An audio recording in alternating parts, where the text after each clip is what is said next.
मैं रहूं प्रभु तेरे साथ। देखिए, कई बार हम प्रभु का हाथ पकड़ते हैं तो छोड़ देते हैं। इसके लिए प्रभु को बोलो, अभी मैं आपका हाथ नहीं, आप मेरा हाथ पकड़ो, क्योंकि जब वो आपका हाथ पकड़ेगा वो न कभी छोड़ेगा।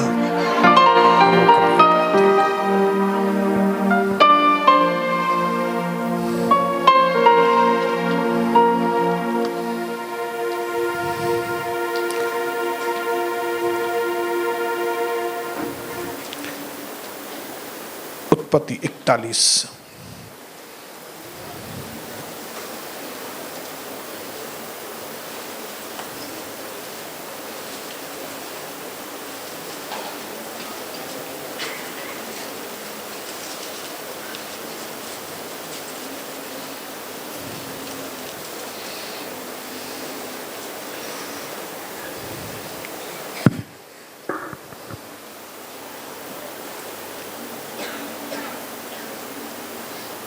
उसका 14 वचन मैं आपके लिए पढ़ रहा हूं। उत्पत्ति 41 उसका 14 वचन।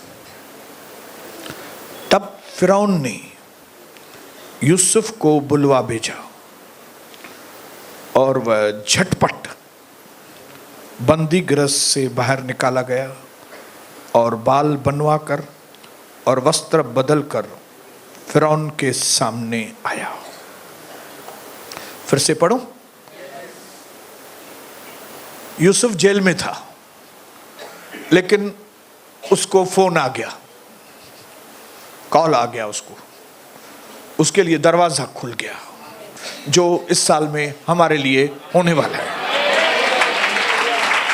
तब फिरौन ने यूसुफ को बुलवा भेजा और वह झटपट बंदी गृह से बाहर निकाला गया और बाल बनवाकर वस्त्र बदलकर फिरौन के सामने आया। अभी इसको इधर ही रखेंगे और आ जाएंगे प्रकाशित वाक्य 3 अध्याय।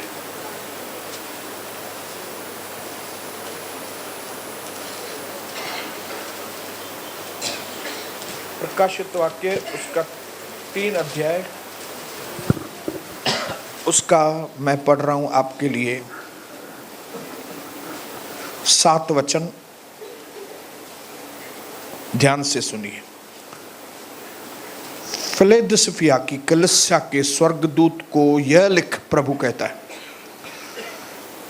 जो पवित्र और सत्य है और जो दाऊद की कुंजी अपने पास रखता है, जिसके खोले हुए को कोई बंद नहीं कर सकता और जिसके बंद किए हुए को कोई खोल नहीं सकता, वह यह कहता है, मैं तेरे कामों को जानता हूं। देख, मैंने तेरे सामने 2025 के लिए एक दरवाजा खोल रखा है, जिससे कोई बंद नहीं कर सकता। मैं जानता हूं कि तुझ में अधिक नहीं किंतु थोड़ी सामर्थ्य है, तो भी तूने मेरे वचन का पालन किया और मेरे नाम से इनकार नहीं किया। क्योंकि तूने 2024 तक कमजोर होने के बाद भी, तेरे अंदर इतनी ताकत नहीं थी, लेकिन उसके बाद भी तू मेरे साथ ईमानदार रहा, मेरी बातों को तूने माना।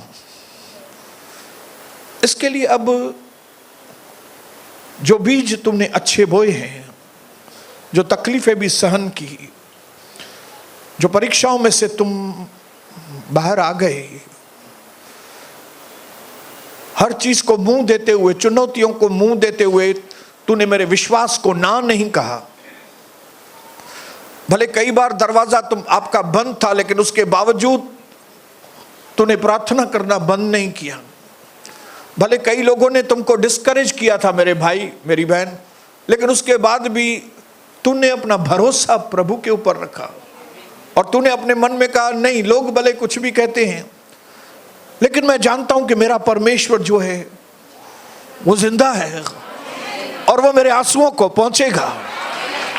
क्योंकि तूने मेरी बातों को इस तरह से सही तरीके से लिया है, इसके लिए अब मैं तुम्हारे लिए 2025 में ऐसा दरवाजा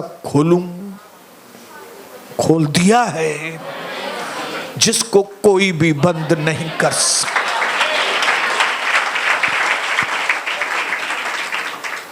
मेरे भाइयों, मेरी बहनों, इसमें एक भी कल्पना की बात मैं नहीं कहूंगा। बाइबल जो है वो कल्पना की किताब नहीं है। बाइबल एक सच्चाई है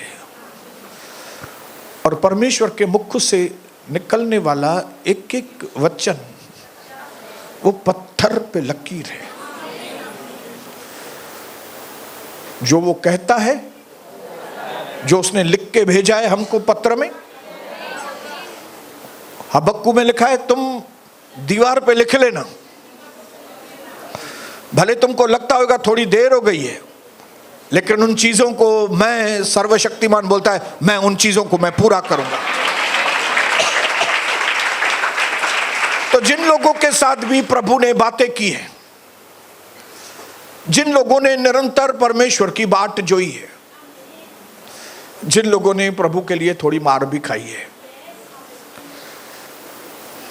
जिन मेरी बहनों ने प्रभु की वजह से थोड़ा घर में जुल्म भी सहा है, प्रभु की वजह से, आपके पापों की वजह से नहीं। कई मेरे भाई धंधे को बंद करके भी जाके कुछ भी हो धंधे का हम नहीं देखेंगे, हमको प्रभु के घर। ऐसे लोगों के लिए प्रभु का वचन कहता है कि मैंने तुमको देखा है कि तुम कमजोर होने के बाद भी तुमने मेरा आदर किया है। तुमने कलीसिया के नियमों को ताक पे नहीं रखा, तुमने कलीसिया के नियमों को सर आंखों पे रखा है। ऐसे लोगों के लिए परमेश्वर कहता है 2025 में मैं तुम्हारे दिनों को बदल दूंगा। देखिए, मैं प्रभु को बोल रहा था, प्रभु 2024 में ही आपने मेरा हुलिया बदल दिया है। तो प्रभु ने मुझे जवाब दिया कि मेरी जो आशीष है ना, मेरी जो ब्रेक थ्रू है, वो एवर इंक्रीजिंग है, उगते हुए सूरज के जैसी है, और तेज उगते हुए, डूबते हुए सूरज के जैसे नहीं। हम जो प्रभु की आज्ञाओं को इज्जत देने वाले विश्वासी हैं, उनके लिए उगते हुए सूरज के जैसी आशीष आएगी। लेकिन जिन्होंने प्रभु की आज्ञाओं को ताक पे रख के अपनी मनमानी की है, उनके जीवन डूबते हुए सूरज के जैसा। रोशनी है लेकिन अभी कम हो जाएगी, फिर और कम हो जाएगी और कम हो जाएगी, क्योंकि नतीजे आने में ही टाइम लगता है। हमने जो अच्छा भी किया तो भी उसका नतीजा आने में टाइम लगता है, और जब हमने गलत किया है तो भी नतीजा आने में टाइम लगता है। प्रभु कहता है मैंने तुमको देखा है, मैंने गिना है, कहां कहां मेरी वजह से तूने आंसू बहाए हैं, कहां कहां मेरी वजह से तुमने कई चीजें छोड़ी है, कहां कहां तूने मेरे लिए दुख उठाए हैं। तूने कभी मेरे ऊपर दोष नहीं लगाया। मैंने देखा है, प्रभु कहता है, मैंने लिखा है किताब में अपने कि तूने मेरी कलीसिया से कितना प्यार किया, मेरे लोगों से कितना प्यार किया, मेरी आज्ञाओं को कैसे माना है। तो अब कहता है प्रभु कि तूने आंसू बहाकर बोया तो था, लेकिन अब 2025 में तुम जय जयकार और आनंद के साथ तुम फसल को काटोगे। और ये मैं बड़े फख्र के साथ और सच्चाई के साथ, बोल्डनेस के साथ कहता हूं, जो भी यहां पे प्रभु के दास और दासियां हैं और ऑनलाइन पे भी, जिन्होंने भी प्रभु के साथ विश्वास योग्यता दिखाई है, ये साल 2025 उनको कहां से कहां लेकर जाएगा आप कल्पना भी नहीं कर सकते।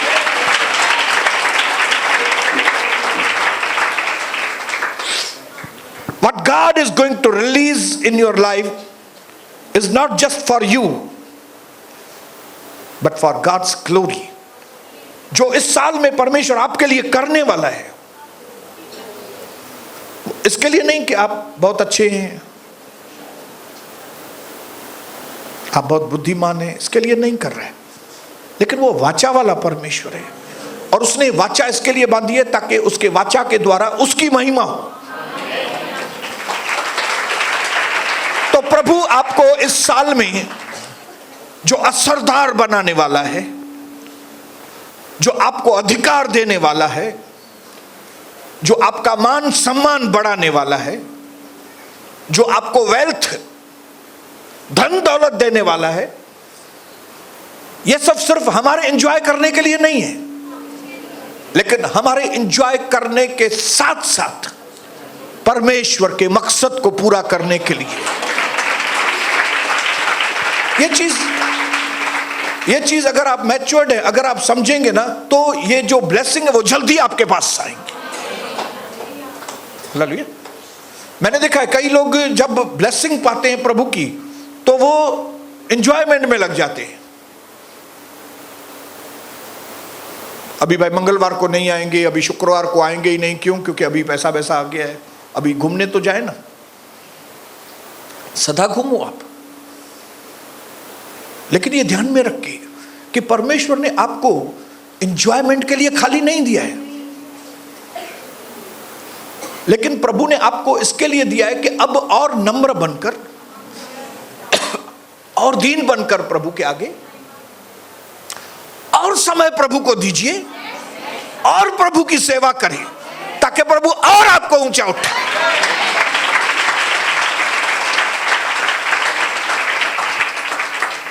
कहीं ना कहीं प्रभु ने आपके अंदर ऐसा हृदय बनाया है, था नहीं वैसा हृदय हमारा, लेकिन प्रभु ने हमको मोल्ड किया है और आपके अंदर एक ऐसा हृदय बनाया है जो एक अच्छा मैनेजर का दिल हो, जो अच्छा मैनेज करने वाला व्यक्ति। आपके पास था नहीं वो हृदय, मेरे पास था नहीं, मैं तो महालापरवाह व्यक्ति था, सब चीजों को उड़ाने वाला मैं व्यक्ति था। लेकिन प्रभु ने इस तरह से मुझे मोल्ड किया है, जैसे कुंभार मटके को शेप देता है बराबर, फिर छीलता भी है, चिकना बनाता है, क्या क्या करता है, औजार ये औजार ये औजार वो औजार बनाता यूज करता है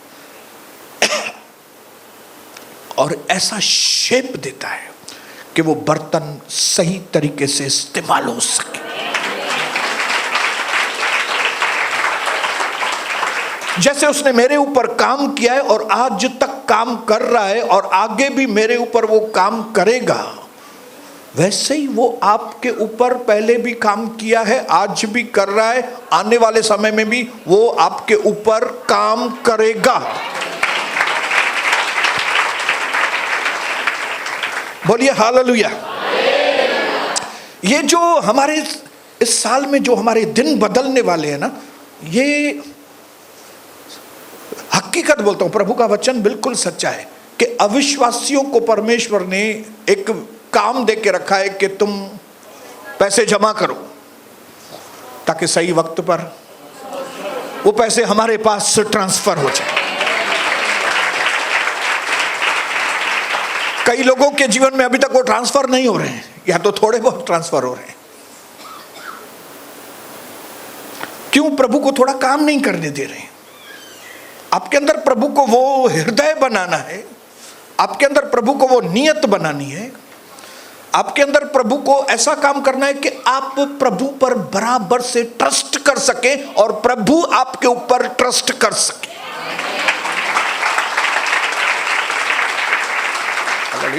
जब तक ये ट्रस्ट बनेगा नहीं ना, तब तक ये अविश्वासियों का धन हमारे पास ट्रांसफर नहीं होगा।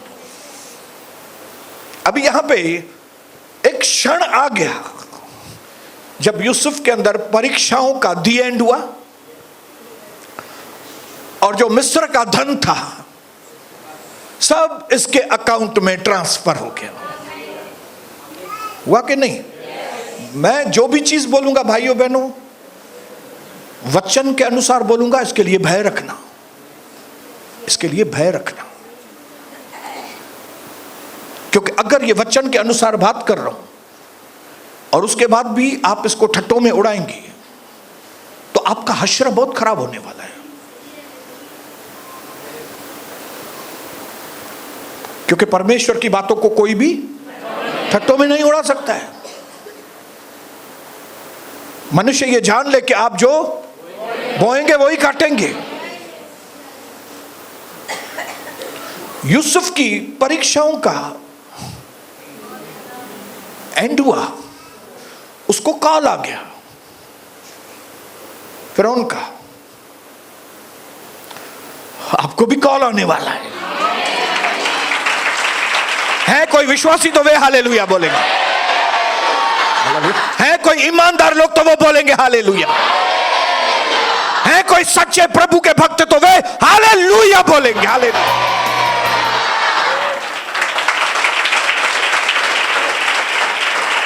ये दुनिया देखती रह जाएगी भाइयों बहनों, आपके रिश्तेदार देखते रह जाएंगे। मैं उनको वो बोलेंगे मालूम नहीं ये कैसे हो गया यार, जरूर इनके ऊपर इनके प्रभु का हाथ है,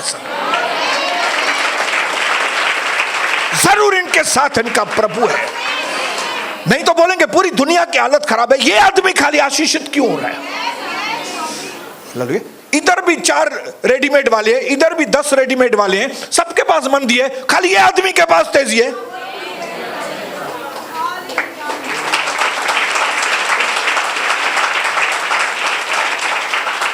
जरूर इसके अंदर कोई गुप्त बात है, और जब प्रभु उनको दिखाएगा वो गुप्त बात कौन सी है, तो उनके मुंह से निकलेगा कि ये दानियल का ही परमेश्वर है ना, वो सच्चा परमेश्वर।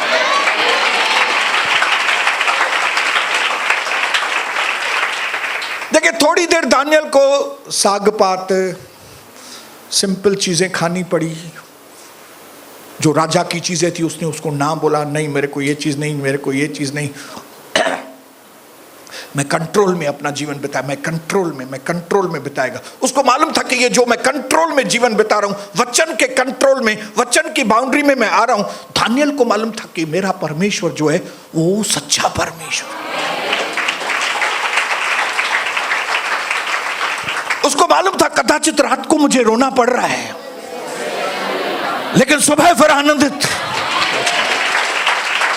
आपके और मेरे दिन ऐसे ही बदलने वाले हैं, स्टेप बाय स्टेप हमारे दिन बदलने वाले हैं।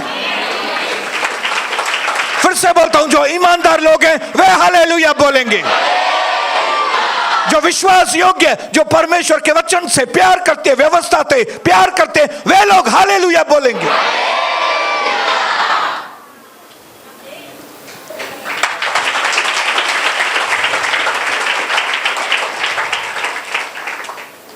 और जैसे अभी हम खुला प्रचार कर रहे हैं, तो आपके दुश्मन को मालूम है कि आपके जीवन में क्या होने वाला है, और वो अपनी जी तोड़ कोशिश करेगा कि ये जो चीज ये पवित्र आत्मा ने पास्टर सोनी के द्वारा बोली है, ये चीज होना नहीं चाहिए। लेकिन फिर मैं बड़े बोल्डली साहस के साथ आपको बताता हूं कि जब परमेश्वर हमारे साथ है तो कोई भी, मैं नहीं बोल रहा हूं, रिवेलेशन प्रकाशित वाक्य में प्रभु ने कहा जिस दरवाजे को मैं खोलूंगा, जिस दरवाजे को प्रभु खोलेगा उसको जिंदगी में कोई भी बंद नहीं कर सकेगा।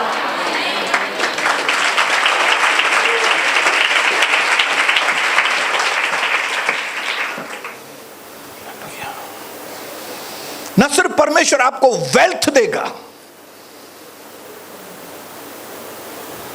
लेकिन इंपॉर्टेंट बात है वो आपके ऊपर ट्रस्ट कर रहा है। बात समझ रहे हैं? एक आदमी पर परमेश्वर भरोसा करे। अरे हमने तो सुना है भाई मनुष्य परमेश्वर पर भरोसा करता है, लेकिन आप धन्य हैं जिस दिन आपने परमेश्वर का भरोसा जीत लिया। मनुष्य धन्य हो जाता है जब परमेश्वर आपके ऊपर ट्रस्ट करे। जब वो अपनी बेटी आपके घर में दे तो उसको ट्रस्ट होना चाहिए कि मेरी बेटी को दबाएंगे नहीं ये लोग।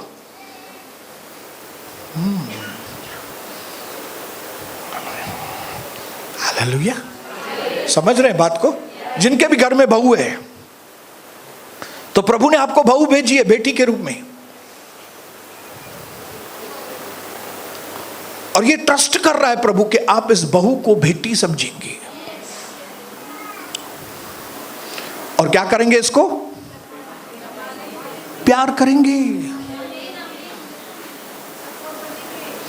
इसको सपोर्ट करेंगे, इसको आंखें नहीं दिखाएंगे।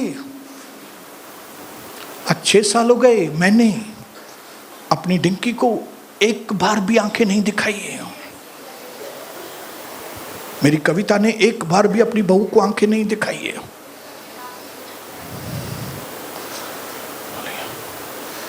और जब हम ऐसा करते हैं, आंख नहीं दिखाते, प्यार करते हैं, तो प्रभु कहता है इसने मेरे भरोसे को बढ़ाया है, इसको मैं और आशीष करूंगा।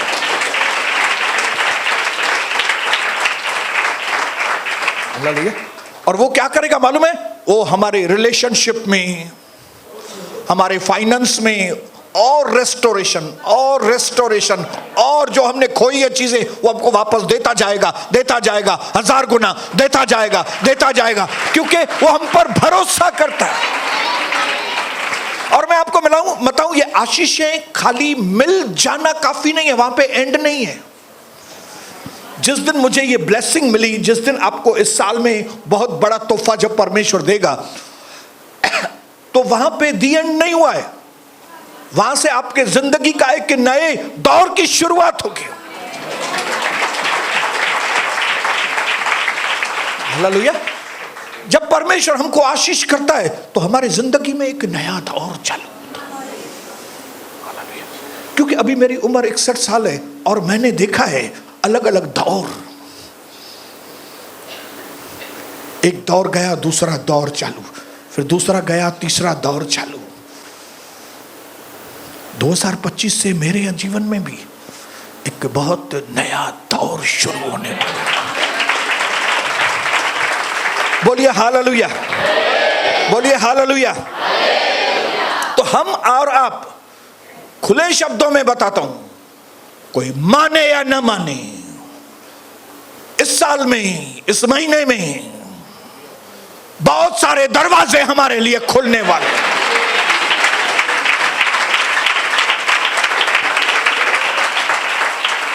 जो मैंने अपने जीवन में परीक्षाएं देखी, परीक्षाओं में से गुजरा, जो मैंने अपने जीवन में तकलीफें देखी, किस तरह से मैंने अपनी पत्नी को संभाला, किस तरह से मैंने अपने छोटे बच्चों को संभाला, किस तरह से मैंने अपने विश्वास की भी रखवाली की, ये प्रभु का अनुग्रह है। इसमें कोई मेरी बड़ाई नहीं है, कोई मेरी बड़ाई नहीं है। उसने मेरी मदद की तभी मैंने अपने विश्वास की रखवाली कर सका। उसने अनुग्रह किया तभी मैंने अपनी मासूम पत्नी मेरी, वो कभी कोई दुख बर्दाश्त कर सकती थी, कोई नहीं बर्दाश्त कर सकती थी, लेकिन मैं उसको अपनी बाहों में रखता था। कविता, प्रभु इस दुख में से भी हमको निकालेगा। कई दौर ऐसे आए जब भी उसको मेरी बाहों की जरूरत थी और मैंने उसको अपनी बाहों में संभाला, मेरे बच्चों को गले लगाया। सनी चिंता नहीं कर शबनम, प्रभु फिर से हमारे दिन बदलेगा, आप चिंता नहीं करो, आप ऐसा इनकरेज हो जाओ। और उसके बाद फिर हमने नए दौर को अपनी जिंदगी में देखा है। तो 2025 उन लोगों के लिए फिर से बोलता हूं, ताकि आपके मन में ये हलबली हो कि अब मुझे कोई भी सूरत में मुझे ईमानदार और मुझे सच्चार और मुझे विश्वास योग्य और मुझे अपने विश्वास को थामकर सही दौड़ मुझे दौड़नी पड़ेगी, ताकि मेरी जिंदगी में भी नया दौर आए। बोलिए, मेरी जिंदगी में नया दौर आए।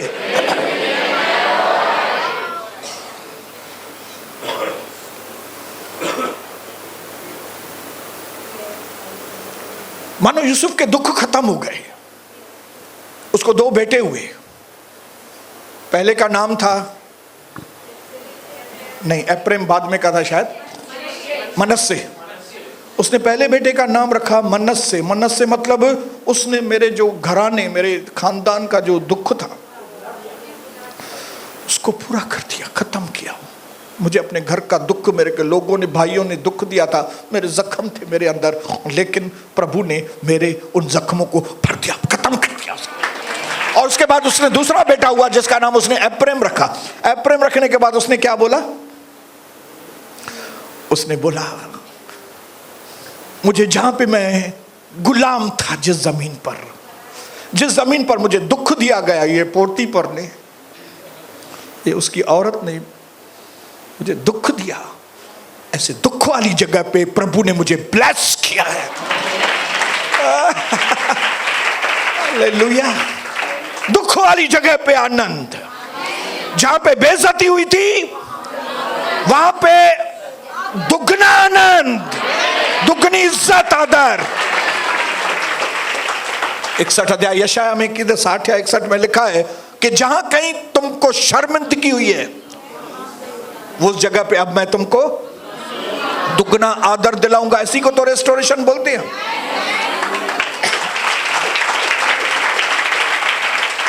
यूसुफ, तूने अपने बेटे का नाम मनश्शे रखा है ना? तेरे खानदान ने तुझे तकलीफ दिया था ना? अभी चिंता नहीं कर, 1-2 साल के अंदर ही अभी ये तेरे जो भाई है ना, वो झुकते झुकते तेरे पास आ जाएंगे।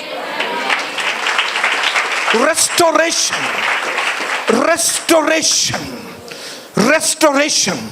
जब आप आशीषित होंगे ना, आपके दुश्मनों को समझ में भी नहीं आएगा क्या हो रहा है। वो बोलेंगे ये क्या हो रहा है, ये कैसे हो रहा है। दुख भोगने वाली जगह पे इसको इतना आनंद।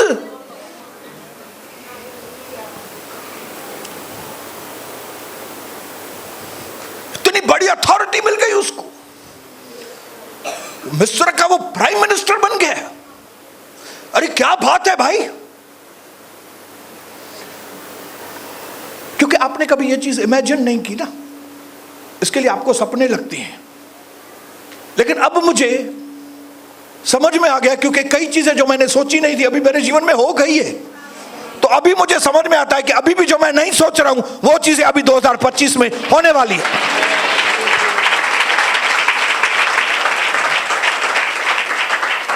इस वक्त जब मेरा कटोरा उमड़ रहा है, उस वक्त मैं आपको बताना चाहता हूं कि ये जो बाइबल लिखने वाला परमेश्वर है, ये जो बाइबल का प्रभु है, ये जिसने अपना सारा खून बहा दिया है,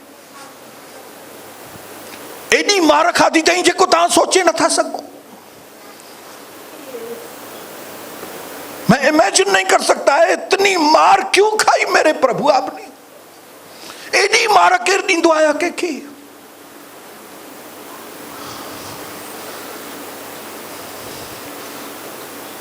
कोई पापी को भी इतनी मार कोई नहीं देता है, आप इतनी मार खाए हैं मेरे प्रभु। और ये जानने के बाद भी ये हमारे लोग आपसे फेथफुल नहीं है। कई लोग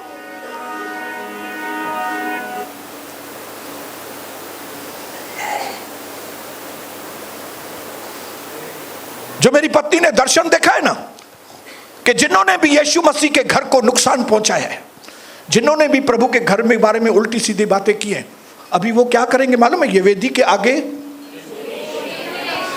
जैसे वो अनाज की गुनियां रहती है ना, फेंकते हैं ना अनाज की गुनियां, वे ये अनाज की गुनियों की तरह इधर आके पड़े रहेंगे वो लोग।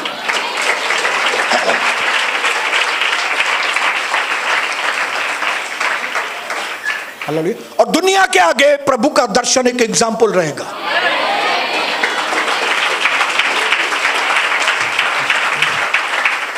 दुनिया के आगे, लोगों के आगे परमेश्वर जाहिर करेगा कि प्रभु का दर्शन का परमेश्वर ही सच्चा परमेश्वर है।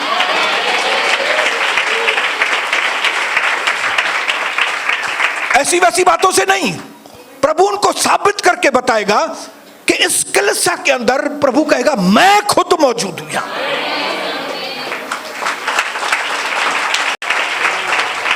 मेरा हर एक प्रॉमिस जो मैंने, हर एक प्रतिज्ञा जो मैंने अपने बच्चों के लिए की है, मैं प्रभु का दर्शन के लोगों के जीवन में वो पूरा करूंगा।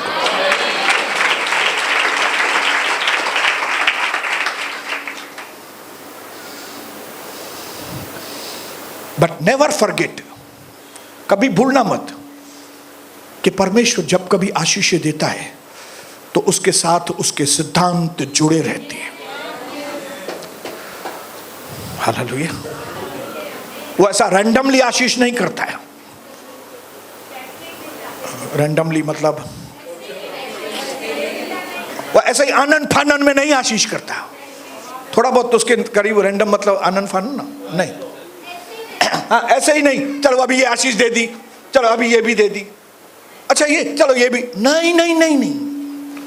परमेश्वर जब हमको आशीष करता है तो उसकी आशीषें स्ट्रेटेजिकली, सिस्टम के अनुसार, बारी बारी से, जिस तरह से उसने प्लानिंग करके रखी है वैसे आशीष हमारी जिंदगी में आती है। उसको मालूम है हर आशीष का क्या टाइमिंग है, क्योंकि अगर वो टाइम के पहले मुझे आशीष करेगा तो मेरा दिमाग खराब हो जाएगा, और अगर टाइम के बाद मुझे आशीष करेगा तो मेरा उत्साह खत्म हो जाएगा। फिर से बोलता हूं, अगर वो टाइम के पहले ही मुझे आशीष करेगा, मेरा दिमाग, कई लोगों को आप देख सकते हैं दिमाग खराब,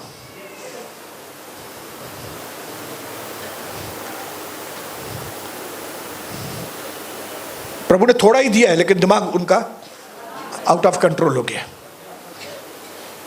तो उन्होंने प्रभु को बता दिया, प्रभु आपने थोड़ा दिया और मेरा दिमाग खराब है, तो अभी जल्दी से मुझे आप दूसरी वाली आशीष नहीं करना, 2025 में मेरे को नहीं देना, क्योंकि मेरा दिमाग पहले से ही खराब हो गया। मुझे कम से कम 5-10 साल, लेकिन जिन्होंने अपने मगज को संतुलन रखा तो उन्होंने प्रभु को बताया, प्रभु मैं तैयार हूं, नेक्स्ट ब्लेसिंग मेरे लिए के।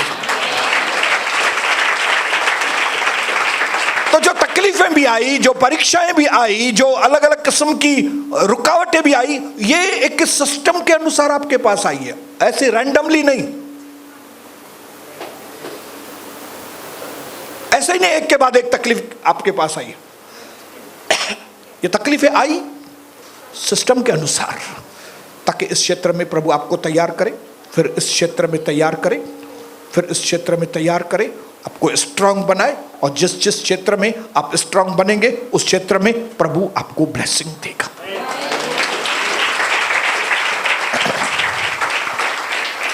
ये प्रभु का सिस्टम 2025 में कई लोगों को समझ में आ जाएगा।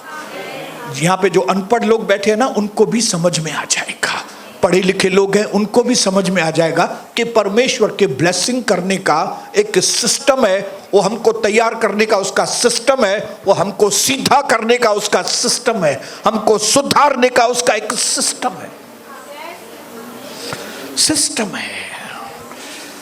आप नहीं सुधरते तो पहले वो सुनार का हथौड़ा इस्तेमाल करता है, उससे भी नहीं सुधरते तो थोड़ा बड़ा हथौड़ा, उससे भी नहीं सुधरेंगे बड़ा हथौड़ा, उससे भी नहीं सुधरेंगे।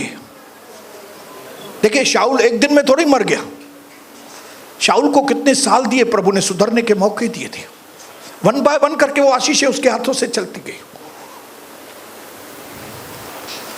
लेकिन उसके सामने दाऊद, दाऊद के ऊपर वो भाला फेंकता था, लेकिन क्योंकि प्रभु की प्रोटेक्शन दाऊद के ऊपर थी, वो भाला, मैंने जिंदगी में देखा कई लोगों ने मेरे ऊपर भाले फेंके, लेकिन क्यों? प्रभु का स्ट्रेटेजिकली सिस्टम वाइज मेरे ऊपर हाथ चालू है। ये इतना आक्रमण हो सोनी के ऊपर, बस इतनी तकलीफ आए, बस इतनी, इसके ज्यादा नहीं, बस बस बस। क्यों? क्योंकि ये मेरा दास है। इसके मन में एक ही धुन सवार है कि मैं प्रभु के लिए काम करूं, इसकी पत्नी के लिए, इसके बच्चों के लिए एक ही बात मन में है कि हम प्रभु के लिए कुछ करें, प्रभु के लिए कुछ करें। और मुझे इनको बहुत कुछ देना है, लेकिन उसके लिए इनको मुझे तैयार करना है। इसके लिए दाऊद के राजा बनने के अभिषेक और सच में राजा बनने के बीच में कई साल थे। 13 साल पकड़ो, 15 साल पकड़ो, जो भी पकड़ो। काय को 13 साल लिए प्रभु ने? 15 साल काय को लिए? क्योंकि राजा बनने के लिए, राजा बनना कोई अचार बनाना नहीं है। हाँ, परमेश्वर आपको कुंजियां देगा तो ऐसा क्या अचार बनाना है क्या? ये यूसुफ को मिस्र का प्राइम मिनिस्टर बनाना था, तो ये क्या अचार बनाना है क्या? उसके लिए उसको यूसुफ को तैयार करना था। इसके लिए जितनी भारी परीक्षाएं उतनी बड़ी पोजीशन परमेश्वर।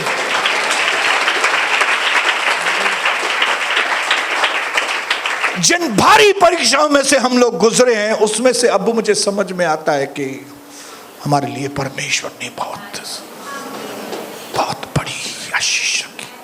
ये कैलकुलेशन, ये वचन हमको सिखा। प्रभु हमारे ऊपर काम करना चाहता है। बोलो बोलो, मेरे ऊपर काम करना चाहता है।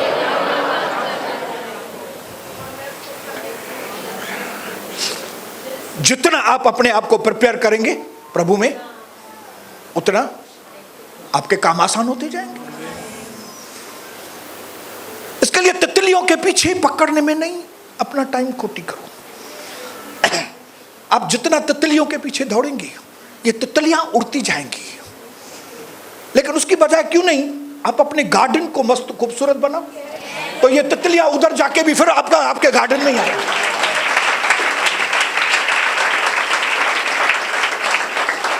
हालेलुया। चेस करने के बजाय अट्रैक्ट करो ना। ये प्रभु का सिस्टम है। प्रभु कहता है तू आशीषों के पीछे दौड़ नहीं, तू तैयार हो जा तो आशीषें तेरे पास अट्रैक्ट हो जाएगी, कशिश आ जाएगी। मेरे भाइयों बहनों, आज जैसे इस वचन को आप सुन रहे हो, ये वचन सुनने के बाद अगर किसी भी किस्म की परीक्षा आपके जीवन में आती है, तो आपका जो नजरिया है ना उस परीक्षा के प्रति क्या होना चाहिए? पॉजिटिव। ये समझ के कि भाई ये मार्च अप्रैल में एग्जाम्स होते हैं और फिर मई में हॉलीडे होता है, वैकेशन होता है, और फिर जनवरी में स्टैंडर्ड बढ़ जाता है।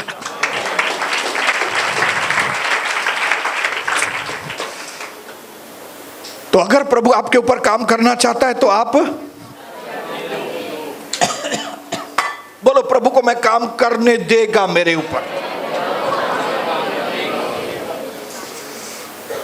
प्रभु आपको नौकर नहीं बेटा बनाना चाहिए। यह दुनिया आपको नौकर बनाना चाहिए। यह दुनिया चाहती है आप नौकरी करो बैठ के। ये बड़ी बड़ी मल्टीनेशनल कंपनियां क्या करती हैं? नौकर बनाती हैं।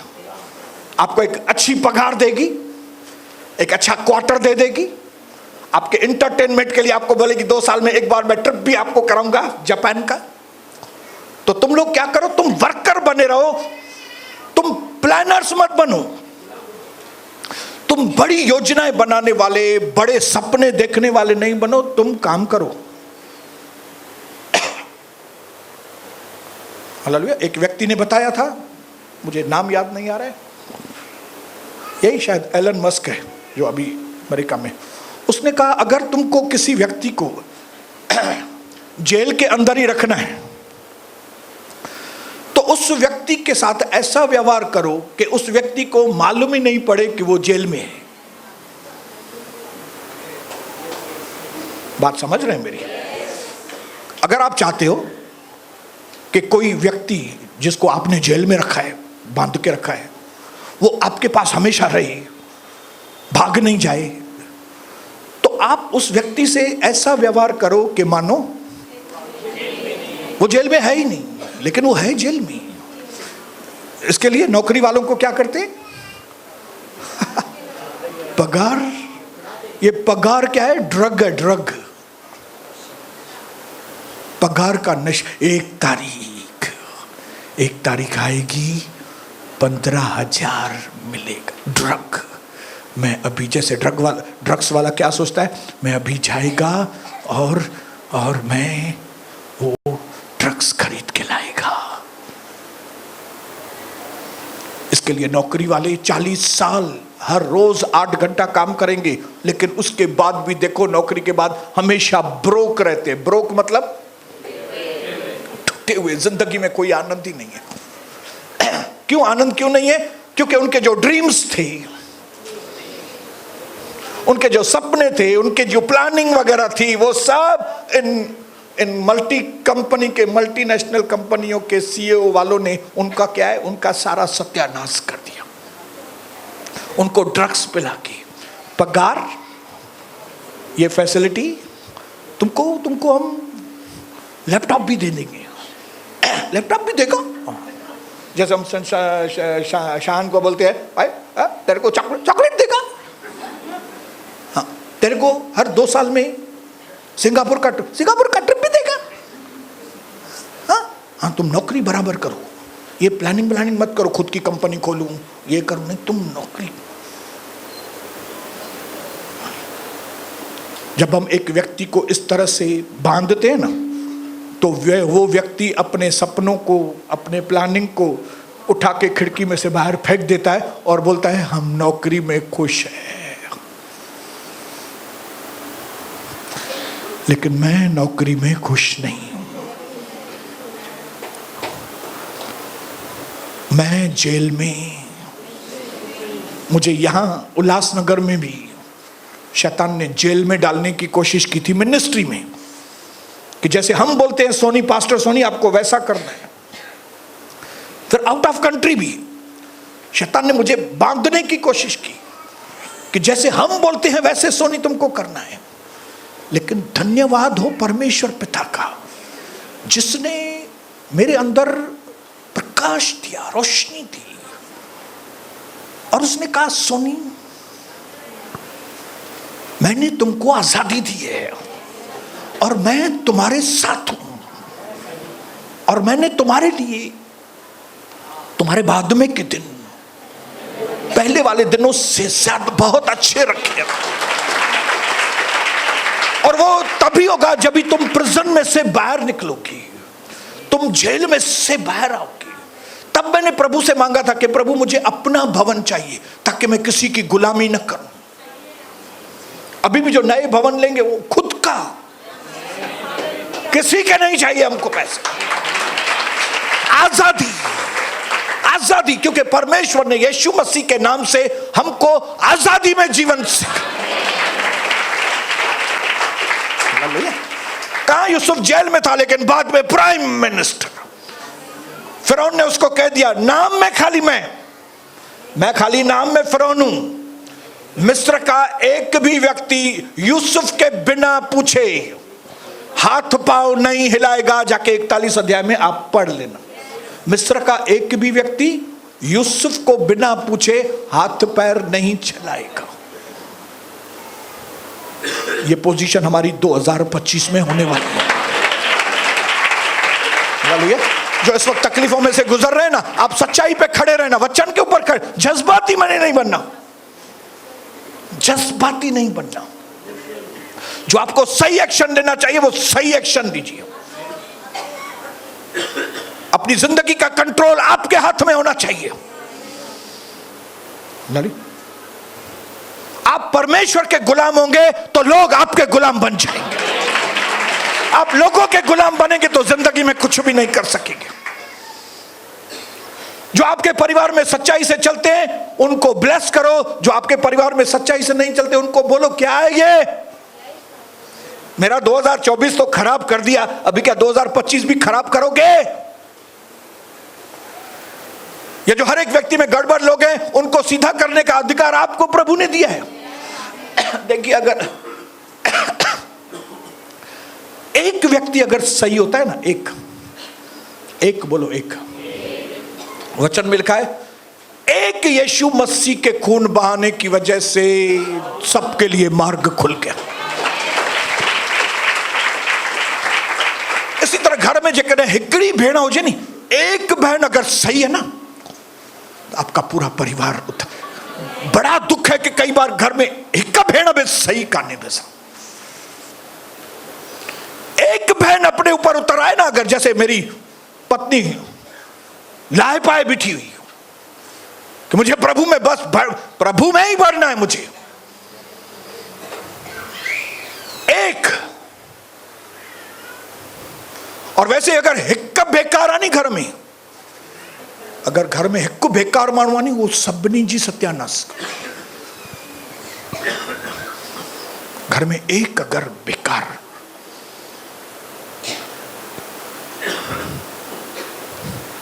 एक किसने, क्या नाम था इसका, जज़बेल, एक नहीं पूरे आने वाले पीढ़ी को भी खराब कर दिया।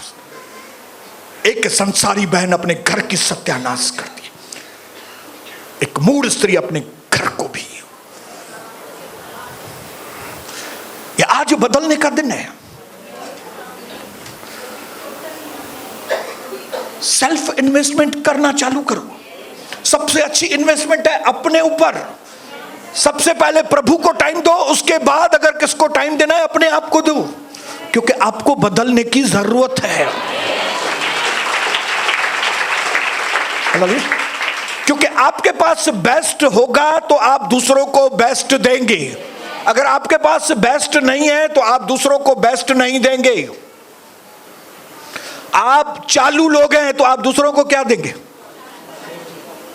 तवा जी संगति खराब आ भेनर तो तवा पहले घोटला छाती दो, ता जो ही पैर बाहर जडी ॾिस ॿाहिरि तो तवा पहले घर के छा संभाली दो। आप ही ठीक नहीं है घर के मर्द लोग, तो घर का क्या होगा। आज जैसे जाएं अपने घर की ओर, ये जान करके 2025 मेरे हाथ से नहीं निकलना चाहिए। 2024 तो चला गया, 2025 नहीं जाना चाहिए। जो सही एक्शन लेना चाहिए वो सही एक्शन आपके जीवन में आना ही चाहिए। नेक्स्ट जो मीटिंग होगी रविवार को, तीसरा दिन उपवास का, उसमें मैं क्लियर आपको बताऊंगा कि ये सेल्फ इन्वेस्टमेंट जो आप अपने ऊपर जो ध्यान देंगे उसका कितना महत्व है। क्योंकि हमने कई बार दूसरों के ऊपर ज्यादा ध्यान दिया है, अपने ऊपर ध्यान ही नहीं दिया है। तो जैसे आज अपने घरों की ओर जाए, इस वचन के ऊपर मेडिटेट करके जाना कि 2025 प्रभु ने खुले शब्दों में मेरे लिए बोला है कि इसमें एक कॉल आने वाला है आपको, फिरौन का फोन आने वाला है, जेल में से बाहर निकलो। और एक चीज, एक मिनट, जब तक वो हमारी एडवर्टाइजमेंट नहीं करता ना, लोग हमारी सुनने वाले नहीं है। जिस दिन परमेश्वर हमारी एडवर्टाइजमेंट करता है, आप सबको एडवर्टाइजमेंट की जरूरत है। खुद यीशु मसीह को एडवर्टाइजमेंट की जरूरत थी। यूहन्ना बपतिस्म दाता ने बोला, ये देखो परमेश्वर का मेमना, मेरे पीछे मत आओ, ये परमेश्वर का मेमना, ये जगत के पाप को हर ले जाता है। जैसे ही लोगों ने सुना तो लोग यीशु मसीह के पीछे चलना।